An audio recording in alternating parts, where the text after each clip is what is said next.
সম্মানিত দর্শক আসসালামু আলাইকুম। সঠিক নিয়ম প্যান কাটিং পায়জামা কাপড় ভাঁজ কিভাবে করবেন এবং কাটিং কিভাবে করবেন এই ভিডিওটি সূত্র দেখে আপনি সহজেই বুঝতে পারবেন যে কিভাবে সঠিক নিয়ম প্যান কাটিং পায়জামা কাটিং করতে হয়। তো প্রথমে যে কাজটি করব আমরা উপর থেকে অবশ্যই এলোমেলো কাপড় কম বেশি থাকলে অবশ্যই দাগটা সোজা করে নেব এবং রাবারের জন্য ২ ইঞ্চি পরিমাণ নেব। আমি লাম্বার এটা মাপ নেব ৩.৫ ইঞ্চি পরিমাণ। তো ৩.৫ আমি একটা দাগ করে দিয়ে এবং নিচে যে ভাঙার জন্য কাপড় লাগবে সে জায়গায় ৩ ইঞ্চি পরিমাণ। তো এই জায়গায় আমি হাইয়ের জন্য লাম্বারটি নেব ২৯ কে ২ ভাগ করে নেব ১ ভাগ ১৪.৫ ইঞ্চি।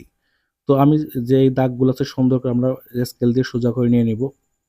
তো সোজা করে নেওয়ার পর আমার সাইডের যে আমরা দাগগুলো দিব এবং প্যান কাটিং পায়জামার যে সঠিক নিয়মটি আপনাকে এই জায়গায় ফর্মুলাটি দেখে আপনি সঠিক নিয়মে প্যান কাটিং পায়জামা খুব সহজে করতে পারবেন।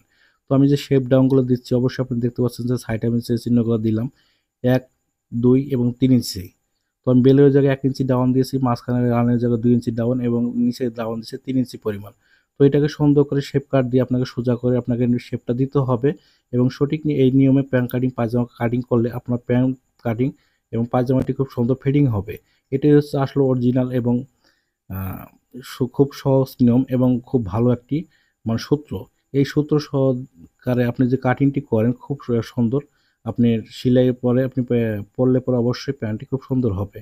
তো সেই বিষয় নিয়ে আপনাকে এই জায়গায় আপনাকে হাই ডাউন এবং শেপটি কিভাবে দিবেন এবং কল্লি দিয়ে পায়জামা কিভাবে কাটিং করবেন এই জায়গায় সূত্রটি আপনার সহজে দেওয়া আছে।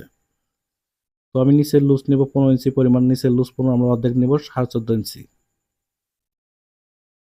তো এখন আমি যে কাজটি করব নিচে যে শেপটি দিব কিভাবে দিবেন আপনি এই জায়গায় নিচে যে ফিটিং অবশ্যই আপনাকে আইডিয়া করে এবং চক দিয়ে সুন্দর করে আপনাকে দাগগুলো টেনে নিতে হবে।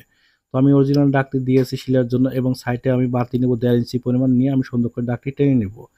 এবং আমাকে এই জায়গায় যখন কাজটি করতে হবে বেলের লুজ নিব আমি ৫২ ইঞ্চি, ৫২ কে আমরা ৪ ভাগ করে ১ ভাগ নিব ১৩ ইঞ্চি পরিমাণ। সেলাইয়ের জন্য এই জায়গায় ১/২ ইঞ্চি পরিমাণ বেশি নিব।